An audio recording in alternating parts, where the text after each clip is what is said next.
This is Fox 5 Local News at 10.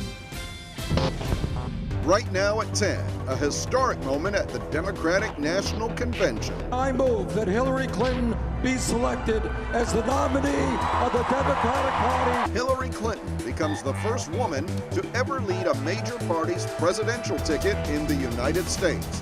Is the party finally unified? Tonight, all but one ride have their lights on after a woman plunged nearly 40 feet to the ground while on the Super Shot ride at the Frederick County Fair, what the ride's owner is telling Fox 5. Plus, police arrested a local man who claimed to be a doctor for selling cancer patients bogus medication. Fox 5 News at 10 starts right now. Thanks for joining us tonight, everyone. I'm Sean Yancey. And I'm Tony Perkins. Today, Democratic delegates were able to unify and selected Hillary Clinton as their nominee for the presidency during an historic roll call event. All in favor of the motion, say aye. Opposed, no. The ayes have it. Let's bring in Fox 5's Tom Fitzgerald. Tom, he was there as the vote came down. He is live at the DNC in Philadelphia. Tom, what an incredible moment, an historic moment for the convention and also for Hillary Clinton. Well, Sean, you know, we knew one way or another history was going to be made tonight.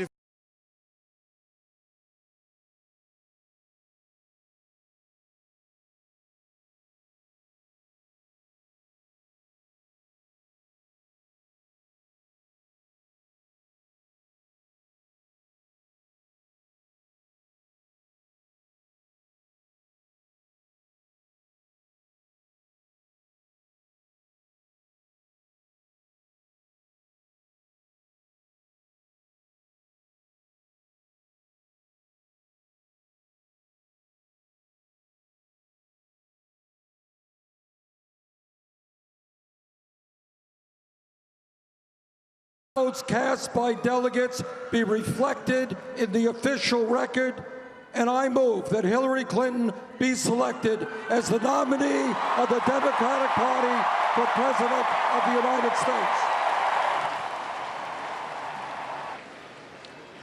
Well, there you have that moment, and here you have this moment, that unity thing. Well, it is still downloading here in Philadelphia tonight.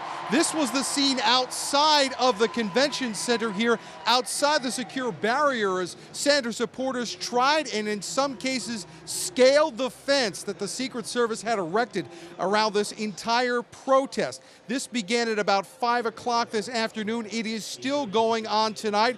Inside the convention hall, meanwhile, in the perimeter around the arena itself, these Sanders supporters stormed out of the Wells Fargo Center tonight in disgust, some of them laying down on the ground in protest, locking arms, others putting masking tape on their own mouth, running silenced and fixed across those pieces of tape.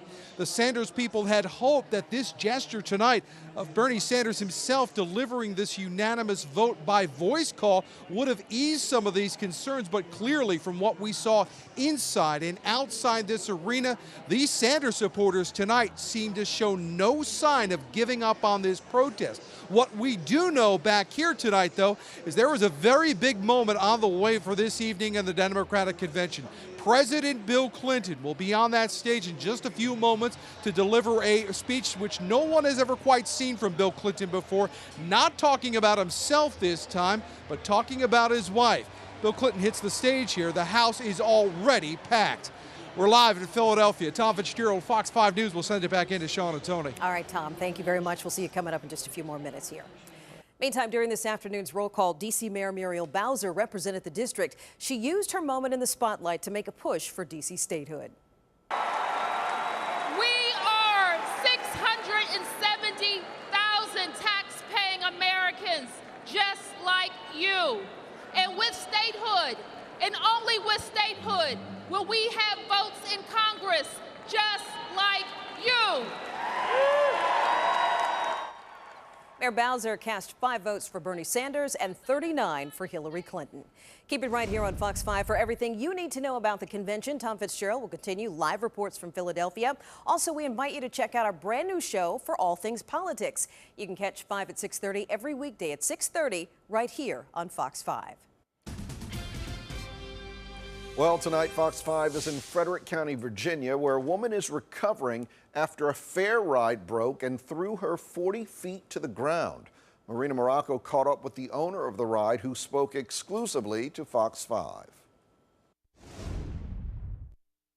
The Frederick County Fair had only been open for an hour before the seat on one of the free fall rides, the Super Shot, came completely undone. As it went up, it sent a woman plunging straight into the ground last night. Now, Sky Fox was over the scene, and you can clearly see the ride seat several feet away from the attraction's platform. The woman on the seat critically injured, as investigators say she took a 40-foot plunge to the ground. Authorities say there's video of the violent fall, but have not released it. Tonight, questions about the ride's inspection record and the investigation went unanswered. We looked for the owner and found him repairing another ride inside the fairgrounds. Here's what he had to say. How did that seat come undone? I'm not allowed back here. I have no idea. I've had 5 inspectors here today, or there's an engineer coming in. I don't know. Did you help put it together yesterday? Where did it come from? Were you here yesterday when the accident happened? Yes, sir. Did you see what happened? I was on the other side of it. Were you surprised to hear that a seat came undone? There. Has that ever happened to that ride? How long have you had that ride? 10 years. Was that another carnival? How long was it out there and it was fine? 10 days. And nothing ever happened in those 10 days? Nothing's ever happened in the 10 years I've been working. Nothing. At 6 p.m. tonight, all rides but the Super Shot were back open. Board members of the Frederick County Fair tell Fox 5 this year all rides are contracted out to Inner Shows, the same company that owns the Super Shot. Folks tonight a little uneasy about getting on the rides. Would you be scared to let your children ride on any rides after what happened last night? Yeah, kinda. I wouldn't let them on anything big, anything that's moving fast. And mechanical devices break every day. And you getting on one of these rides, they can break on you. There was a lot of first responders. They were doing a great job. They were very professional about taking care of it. The state police came in to help secure the scene and make sure that everything was handled properly as well. But you didn't see her being carted off or anything? No, I didn't. We were at the different part of the fair. And yesterday's victim remains hospitalized at the Winchester Medical Center. The cause of the accident still under investigation. In Frederick County, Virginia, Marina Morocco, Fox 5 Local News. A local man pretending to be a doctor is under arrest tonight. He's accused of duping cancer patients with an expensive and bogus miracle drug. Police are now concerned there may be scores of victims out there. Fox 5's Tisha Lewis joins us with the story. Tisha. Well, Sean, the FBI is investigating exactly what was in this drug that was being sold and shipped here and possibly abroad. In fact, police were able to nab the fake doctor after an undercover sting where he reportedly discouraged traditional cancer treatments. When police raid the house next door, it only makes sense to ask why. A bunch of undercover cops pull up with full hoods on, and so we didn't know what was going on until we saw it online today. Kevin Laffin and neighbors saw this. 67-year-old Peter Adenegi's mugshot. Adenegi is accused of selling a $1,200 a bottle of hope to patients at the end of their rope. He reportedly claimed it cured cancer. What do you make of the nature of the allegations? I mean, we're talking about preying potentially on the most vulnerable in the population, people who are fighting cancer. It's despicable. Hi. Hi. A woman at Adenegi's home opened the door, then closed it seconds later with no comment. But police say they have proof. We sent an undercover detective into the practice. That undercover detective purchased this alleged miracle drug. And also, through conversations with the accused, he kind of brushed off traditional cancer treatments and things like that. We want to make sure this does not happen to you. A simple search on the Virginia Department of Health Professions website shows no record for Peter Adenegi on the license lookup page. That's because he was no doctor despite operating this Manassas-based integrated health and wellness medical practice. We definitely want people to reach out to us, let us know if something like this sounds familiar, if he looks familiar. The number to call if you recognize Peter Adeniji or if he's your doctor is 703-686-6522. It's on our screen. We'll also put that information along with that important license lookup info on our website, fox5dc.com. Adeniji is charged with more than a dozen counts, including operating a medical practice and dispensing drugs without a license and money laundering. Now, on a side note, this is not a first for Adeniji. 8 years ago, he reportedly served more than 3 months in jail for falsely claiming to be a doctor and treating a woman with breast cancer. Tisha Lewis, Fox 5 Local News. Well, still ahead tonight at 10.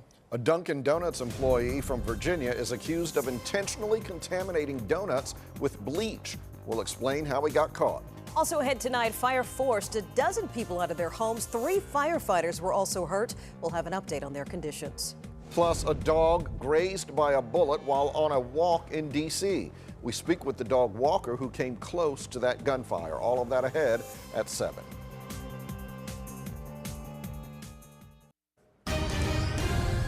We're back now with a live look at the Democratic National Convention. Former President Bill Clinton is on the stage speaking. Let's listen in.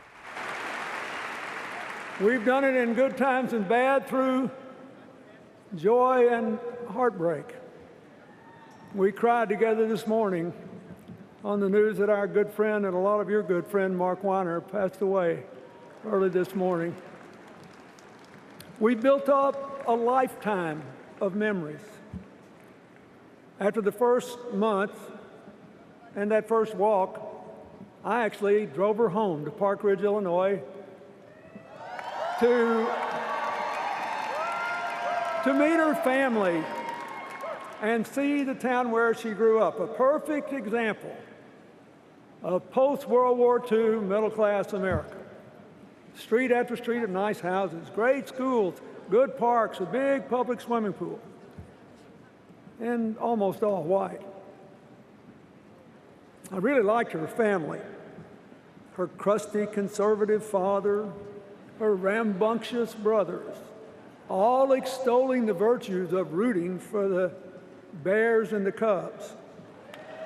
And for the people from Illinois here, they even told me what waiting for next year meant. Could be next year, guys. Now, her mother was different. She was more liberal than the boys. And she had a childhood that made mine look like a piece of cake. She was easy to underestimate with her soft manner, and she reminded me all over again of the truth of that old saying, you should never judge a book by its covers. Knowing her was one of the greatest gifts Hillary ever gave me. Bill Clinton talking about when he met Hillary Clinton. This may be a long speech because he's starting at the very beginning back in 1971, I think he said.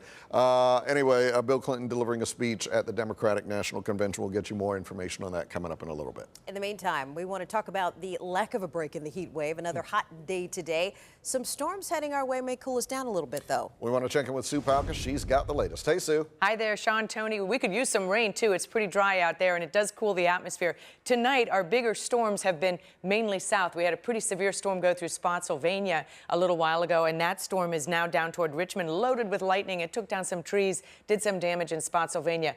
Otherwise, not a lot tonight, but we are not going to rule out that something couldn't pop up a little bit later. We saw that last night, too, and maybe even a shower. After we get through the overnight hours, we'll likely have to watch tomorrow afternoon just a little bit as well for some showers and storms. We'd been watching a complex moving out of Ohio. It seems to be weakening out to just some showers out to our west tonight. But here's the trigger. We have a frontal boundary that's going to kind of linger over the area. It's a stalled out stationary boundary, and it may focus some showers and storms tomorrow, although I think the best chance will be south through central Virginia and southern Maryland. In the meantime, yes, another hot one today. We got up to 98 degrees. It did feel a little better, I think, to some of you because we had some cloud cover around. And hey, it wasn't 100. Dulles 95, BWI 96. Here's a look at high temperatures tomorrow. Low to mid 90s. Heat index 98 to about 103. So definitely on the hot side. Maybe a couple of cooling storms in the afternoon. There is some relief coming, though. And on our 7-day forecast, I think you'll like what you're seeing toward the end of the week. We'll share that with you a little bit later, Sean. All right, Sue, thank you. 3 D.C. firefighters were hurt today battling a fire at a Northwest apartment building, and at least a dozen residents were displaced. Fox 5's Lindsay Watts is live on the scene tonight at Inn and 12th Streets. Lindsay, what's the very latest on those firefighters? Sean, I just checked in with DC Fire, and those 3 firefighters are doing okay. Luckily, these were not serious injuries. I want to show you some of the damage left behind here in the Logan Circle neighborhood. You can see all of the glass and debris in this alleyway coming out here. These are the 3 buildings that were impacted. Crimes tape still blocking them off tonight. And this fire started on the roof of the buildings. Again, all of the residents did get out safely. About 13 people are displaced tonight. And we did also hear that a dog was badly burned. At last check, though, the animal did survive. I want to show you some video now. This is what DC firefighters were up against when they got here around 4 o'clock this afternoon. Tonight, investigators still can't say for sure what started this. There was initial thoughts that there was possibly an AC unit on the roof that could have overheated, but again, not confirmed at this point. This was a rough firefight. Crews had to deal with a propane tank from a grill that exploded, and then, of course, this weather. There were about 100 firefighters out here, including extra crews to provide relief. We spoke to one of the first firefighters on scene about working in these kind of conditions. Put on your winter coat and maybe your ski pants, and then go out and split wood for a little while in this heat, and then and that may get you there a little bit. Yeah, times 20. Right. Yeah. And most of these guys, when we first get there, we're operating on adrenaline, and the training takes over, and they did a decent job for the challenges we were presented with.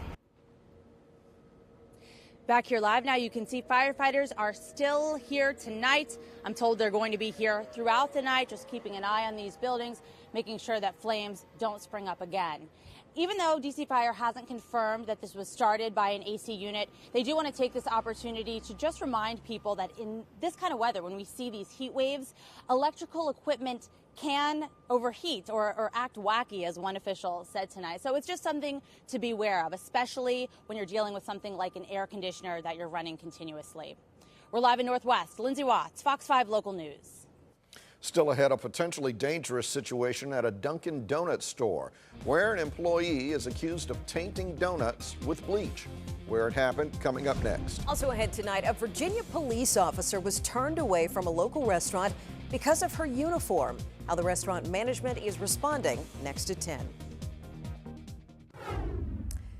An employee at a Dunkin' Donuts in Fairfax County was fired today for allegedly tainting some donuts. It happened yesterday at the store on Chainbridge Road in Oakton. Investigators say a group of teens asked for the donuts that would be thrown away at the close of business. Police say prior to sharing those donuts, the employee sprayed them with a cleaning solution that contained bleach. Fortunately, none of the teens were hurt. Dunkin' Donuts released a statement that said, "We have stringent food safety standards for all restaurants. We are aware of the incident involving a crew member at a Dunkin' Donuts franchise in Oakton, Virginia. We have been informed by the franchise owner that he has terminated the employee involved and is cooperating fully with the local authorities." There is outrage tonight over a restaurant worker in Alexandria who allegedly refused to serve a uniformed police officer. It happened around 6:30 last night at the Noodles and Company on Duke Street. Police say a female officer was standing in line waiting to place an order when a cook came out and told the cashier, quote, "I'm not cooking for her." The officer says she didn't want to create a scene, so she left. Noodles and Company has agreed to post signs on their door that they support Blue Lives. They've been very cooperative with us in this matter, and we hope to continue the cooperation with it, and we hope that the business itself is not judged by the actions of a couple of individuals. Noodles and Company says they are investigating the incident. There's no word yet on what will happen to the cook involved. Coming up tonight at 10, we're hearing from Trayvon Martin's mother, who spoke tonight at the Democratic National Convention. Her message for America. Morning on Good Day DC, they're welcoming the host of the Teen Choice Awards. Victoria Justice will explain how a big honor will be bestowed on Justin Timberlake Sunday. We'll be right back. This is Fox 5 Local News at 10. We're back now with a look at the top stories tonight. A woman is recovering after falling from an amusement park ride at a fair in Frederick County, Virginia. The woman was riding the Super Shot last night when her seat broke. She fell about 40 feet and was critically hurt. The owner of the ride told Fox 5 there has never been a problem with the ride. There is still no word what caused a major fire at a D.C. apartment building. Flames were shooting from the roof of the building at 12th and N Streets Northwest. A propane tank exploded. The hot weather made conditions especially difficult for firefighters out there. The flames displaced 12 residents. 3 firefighters were hurt. And history was made tonight at the Democratic National Convention. Delegates nominated Hillary Clinton as the party's nominee for president. She is now the first woman ever nominated to be president by a major political party. Her husband, former President Bill Clinton, is on the stage right now. And as Sean just mentioned, we continue our coverage now. Tom Fitzgerald is live in Philadelphia. And Sean was just mentioning Bill Clinton still addressing the crowd right now, talking about his wife and how caring she has been and why she would make a great president. You know, Tony, in a lot of ways, Hillary Clinton is the least known, well-known person on the planet. What Bill Clinton is doing tonight is something that Bill Clinton really doesn't do all that much, and that is tell the personal story of Bill and Hillary Clinton. He is lacing this with stories about how they met at Georgetown University in D.C. as students. He's talked about good times. He's talked about his marriage facing bad times as well, too. All of this as an effort to show Hillary Clinton in a different light than perhaps people already know her. But, you know, this is just one of several emotional moments that have come throughout this program this evening. Earlier tonight, several mothers of individuals who have been at the root of the Black Lives Matter movement took to the stage. You see them right there. One of them was Trayvon Martin's mother, Sabina Fulton. Now, she took the stage and riveted this crowd, saying that she will do whatever and whatever she can to make sure Hillary Clinton is elected president. And she says changes are needed in the criminal justice and society in order to make deaths like her son Trayvon Martin to be a rare thing and not commonplace, as she says has become this norm now. I did not want this spotlight, but I will do everything I can to focus some of this light on the pain of a path out of the darkness. Hillary Clinton has the compassion and understanding to support grieving mothers. She has the courage to lead the fight for common sense gun legislation. Now, we should also point out that this appearance tonight by the Black Lives Matter's mother has caused some blowback from the law enforcement community tonight. The chief of police of Pittsburgh, Pennsylvania, was on the podium tonight, but many police officers are pointing out that there were no rank and file officers that were on that stage to offer their viewpoint of what life is like as a law enforcement officer these days. In fact, one widow of a police officer here in Philadelphia by the name of Kimberly McFillin took to a local radio station on the Dom Giorgiano show and said, quote, that a vote for Hillary Clinton is a slap in the face to law enforcement. Clearly, those feelings on both sides of this argument are entrenched. It is not clear tonight whether or not this program did anything to bridge those barriers. We're live in Philadelphia tonight, the Democratic National Convention. Tony, will send it back into you. All right, Tom Fitzgerald reporting. Thank you, Tom. Well, during the roll call tonight, there was a special and emotional moment when Larry Sanders, Bernie Sanders' big brother, cast his vote as a delegate for the Democrats abroad. The group represents the 8.7 million U.S. citizens who live outside of the U.S. Take a look. It is with enormous pride that I cast my vote for Bernie Sanders. Thank you very much. You can see it was an extremely emotional moment for both of the Sanders brothers. Well, Maryland Senator Barbara Mikulski also played an important role today. She was one of 3 people, including Georgia Congressman John Lewis, who officially nominated Hillary Clinton. Take a listen. So it is with a full heart that I'm here today as we nominate Hillary Clinton to be the first woman president.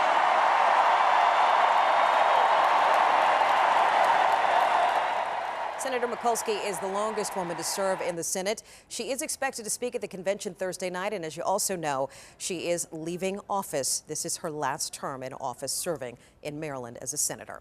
Fox 5 is your source for the Democratic National Convention all week long. We're live in Philadelphia. Make sure you can also catch our brand new show called 5 at 6:30 every weekday at 6:30. It's politics with a little twist right here on Fox 5.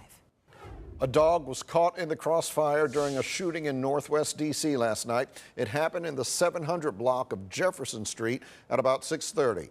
A woman dog-sitting two dogs took them for a walk and ended up in the middle of a dangerous situation. Sarah Simmons spoke with the dog walker tonight about those frightening moments. Sarah. Tony, even though it was 6:30 in the evening, it is still daylight at that time.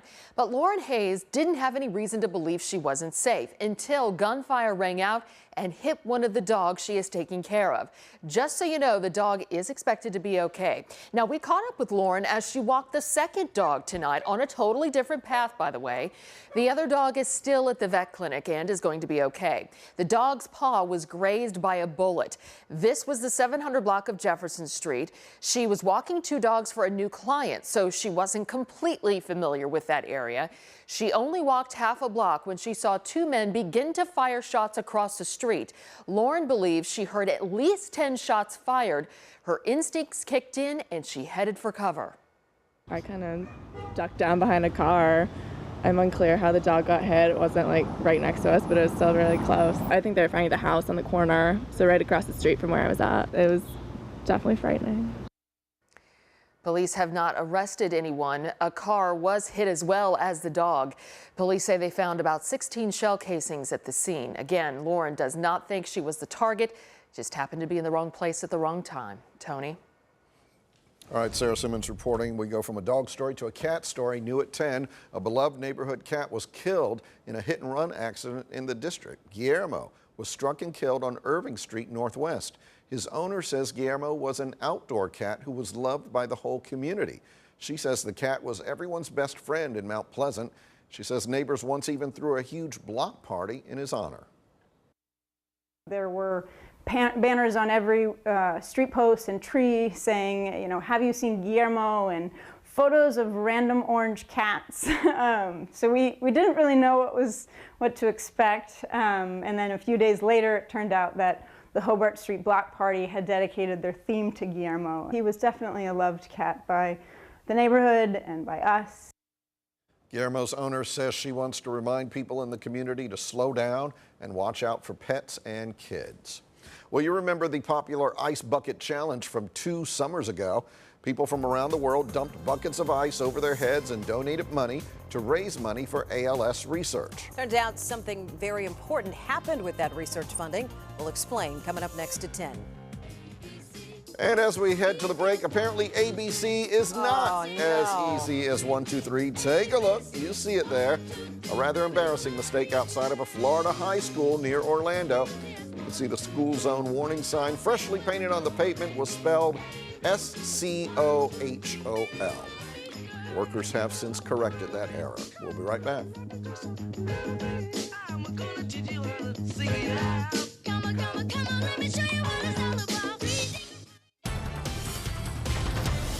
Buying a piece of the American dream is getting more expensive. A new report showing home prices rising more than 5% in May compared with the same time a year ago. But it appears the higher costs are not deterring house hunters from buying. Sales of new single-family homes hit their highest level in nearly 8.5 years in June. Tuesday was a sweet day for Apple, the tech giant reporting better than expected earnings last quarter. A big reason, the company selling more than 40 million iPhones, that too beating expectations. A mixed day for stocks on Wall Street, the Dow dropping a bit while the Nasdaq and S&P 500 saw small gains. Well, if you're feeling like a mess because of too much stress, join the club. A new survey finding 60% of Americans have an unhealthy work-life balance. The biggest complaints are never having time to relax, working too hard, and working too many hours. That's business. I'm David Asman.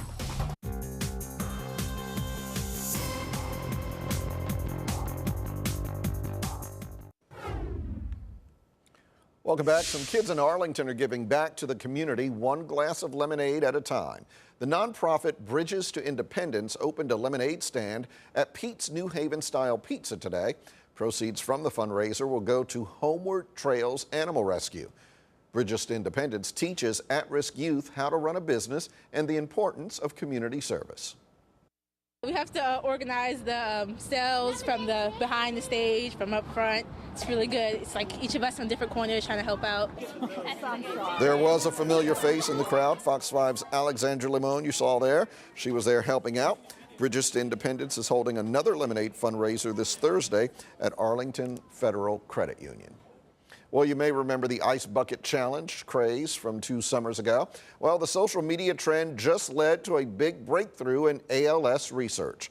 In 2014, millions of people filmed themselves dumping buckets of ice-cold water over their heads in order to fight Lou Gehrig's disease. Well, the challenge raised $115 million. Just this week, researchers announced the discovery of a new gene linked to ALS. The groundbreaking research was funded by money that came from the Ice Bucket Challenge. The ALS Association says it is now able to triple the amount of money it spends every year on research. That's awesome. The production company behind Star Wars The Force Awakens admitted its guilt in an unsaid accident involving actor Harrison Ford. In 2014, a hydraulic door at the London studio hit Ford and broke his leg. Prosecutors say the door could have killed him if an emergency stop button had not been pushed. Well, today in court, the production company admitted to 2 breaches of health and safety laws. Members of the company will be sentenced sometime next month. Don't make me take you to church, young man. The light of truth will not be denied. Call now. Oh, we remember that. The actress who became famous playing telephone psychic Miss Cleo has died. Uri Del Harris was featured in the commercials for the Psychic Readers Network back in the late 1990s. Callers were offered free advice, then transferred over to a 900 number, which ended up costing consumers about $1 billion. Her lawyer says Harris died of cancer. She was 53 years old. You know, when we heard that she passed away and that she was 53, many of us were very surprised by that because we thought she was older. She's already 53? Yeah, but now looking at the pictures, I don't know why I thought that. She looks young in the pictures. Yeah, she does look younger than 53. Right. But anyway, and I think it turned out there was like a big lawsuit filed. Yes, there was. Yeah. All right. Well, coming up tonight at 11, find out why a D.C. attorney took the stage tonight at the Democratic National Convention. And the reigning Miss World just flew into the D.C. area tonight, and she's going to join us live in studio ahead of a major announcement. That's coming up tonight at 11. Well, the hot weather is taking a toll on Metro. Some passengers complain that they are riding on cars with poor or no air conditioning. WAMU transportation reporter and Fox 5 contributor Martin DeCaro examined the issue last week. He says 19 cars were put out of service last Thursday because of air conditioning problems. Metro officials say the age of the rail cars and the stress of operating trains in this heat is contributing to that issue. Well, if you were hoping to visit the Washington Monument tomorrow, or the rest of this week for that matter, make other plans. The monument has been closed since Saturday due to elevator issues. It was supposed to reopen tomorrow, but that's now been pushed back until Friday. The National Park Service says in addition to repairing the elevator, it is now addressing some outstanding maintenance work on the system. Better safe than sorry. Oh, yeah. Don't want to get stuck up there in this heat. No, you do not. Speaking of heat, oh, it's what, a little bit cooler today? A little cooler today. A little deck of clouds came through, saved us a bit. It still got to 98. Yeah. But it does make a big difference. A little bit of cloud cover, Absolutely. A little less humidity, and it feels different. That's why you see people walking around with umbrellas, because it's so much more comfortable in the shade. But that full sunshine, boy, especially yesterday. Yes. Yeah, very intense. So slowly but surely, we can get this thing under control, I think, by the end of the week. Okay. Not cool, but less hot. Less hot. There you go. Yeah, and by the way, I think the weekend might be a little bit unsettled with some storms rolling on through. We could use the rain. Everything is getting pretty crunchy out there. Have you noticed it? And things are drying up. And wow, this intense heat takes a toll on a lot of things. Metro and the rails and people's personalities. So hopefully a little bit of a break tomorrow. Again, it's still going to be in the mid-90s. We're thinking about 94, but maybe some of you are in the lower 90s. That's still hot, though. Averages 88 degrees for this time of year. Heat index a little bit more reasonable, 98 to 103. But yesterday was 112, so that is a little bit of a break. Now, each day we're going to have these pop-up storms, and tomorrow will be one of those days as well. We're still tracking a couple of strong storms, even tonight, down toward the Richmond area, and they are dropping huge amounts of rain. As we get into the weekend and next week, though, definitely looking less hot, maybe even some upper 80s for high temperatures, and humidity looks a little bit more reasonable, especially by the time we get into early next week.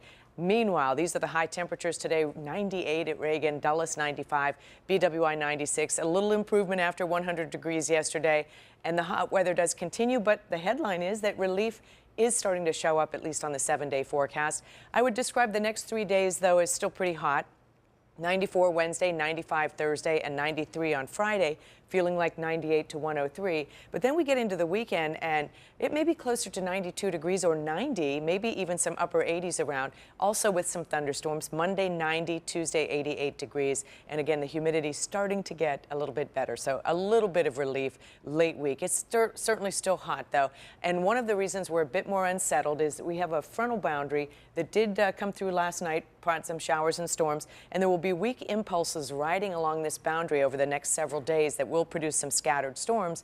We may see a few late tonight. We may see a few tomorrow afternoon as well. Storm Tracker radar shows those storms tonight mainly down to our south, but this one, which had been near the Spotsylvania area, has really been producing not only torrential rain and some wind damage, but a lot of lightning. I wanted to show you some of the 24-hour rainfall estimates.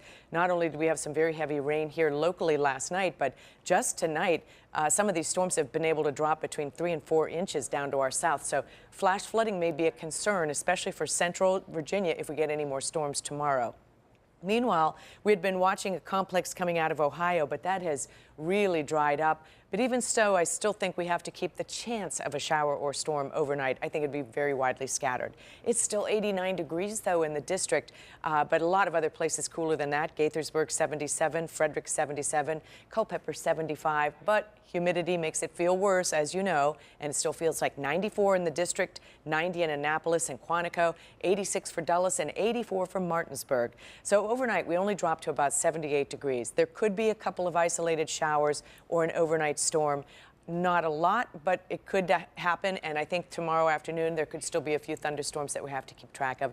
94 degrees. Here's a look at high temperatures tomorrow, low 90s to mid 90s, and just wanted to show you the futurecast, which not only sees those storms down in Virginia, but at 7 in the morning wants to keep 1 or 2 showers around, and then we'll watch the afternoon for more showers and storms to potentially bubble up. Best chance, I think, south of Interstate 66 during the day tomorrow, and we can see those as late as 11 o'clock. Let's wrap it up with your Fox 5 AccuWeather 7-day forecast. There are those three hot days, and then getting a bit more reasonable into the weekend and the first part of next week. Still keeping chances of storms around, but I don't think any one of these days is a big washout, although we will have to watch Thursday night into Friday because it looks like there might be a more substantial storm riding along that stalled boundary. That's your 7-day. Jim, hope you have some cooler news for us. We'll get to some ice cream. How's that? Good. But first, let's talk football. Is the NFL actively plotting against the Redskins? Probably not, but that's the short answer. Redskins team president Bruce Allen is making a case for it, and when you look at the reason why, it might give you just a bit of a reason to pause. The Skins open up the season on Monday night, September 12th, hosting the Steelers. Then less than 6 days later, the Skins host the Cowboys. Then November 20th, the Redskins host the Packers on Sunday night, and then less than 4 days later, the Skins will travel to Dallas to face the Cowboys on Thanksgiving. Allen was on the Big Al Coleman Show on ESPN 950 in Richmond. The Dallas games this year, it was like Tex Schramm was back in the league office again. We get them twice this year. We have a short week playing them, and we know Tex Schramm is up there tampering with the schedule makers again. We play Sunday night against the Packers, I think, and then have to go to Dallas on Wednesday for a Thanksgiving game. Well, that ain't right. Well, that's the Cowboys have a lot of pull in the league office, but last time we went there on Thanksgiving, we did okay. That's right. It was back in 2012, and the Redskins won. Meantime, Ryan Kerrigan is a fallback if the NFL thing ever falls through for him. Today, he was handing out free ice cream as part of the Good Humor Free Treats Truck Tour. The company's been partnering with athletes across the country, but chip witches and rocket pops and Choco tacos weren't the only topic of the day. We talked to Kerrigan about the loss of Junior Gillette, who was going to play alongside Kerrigan. You just feel terrible for him because, you know, he went through the same thing last year, and he knows, unfortunately, all too well the road to rehab he has ahead. So I just hope and pray that, you know, Junior can mentally, be tough during this time, because that's what he's going to need more than anything right now, is just peace of mind. So hoping the best for Junior. The most intimidating ice cream man of all time. Did people know who he was? Oh, I'm sure. Yeah. I'm sure. Absolutely. They did that. They did that outside the Ronald Reagan building today. They're going to run the truck apparently around D.C. the next couple of weeks. Ryan Kerrigan has some more important things to worry about, though. Yeah, I think so. Yeah. All right. Thanks, Jim. Sure. We'll be right back. Good news at 11.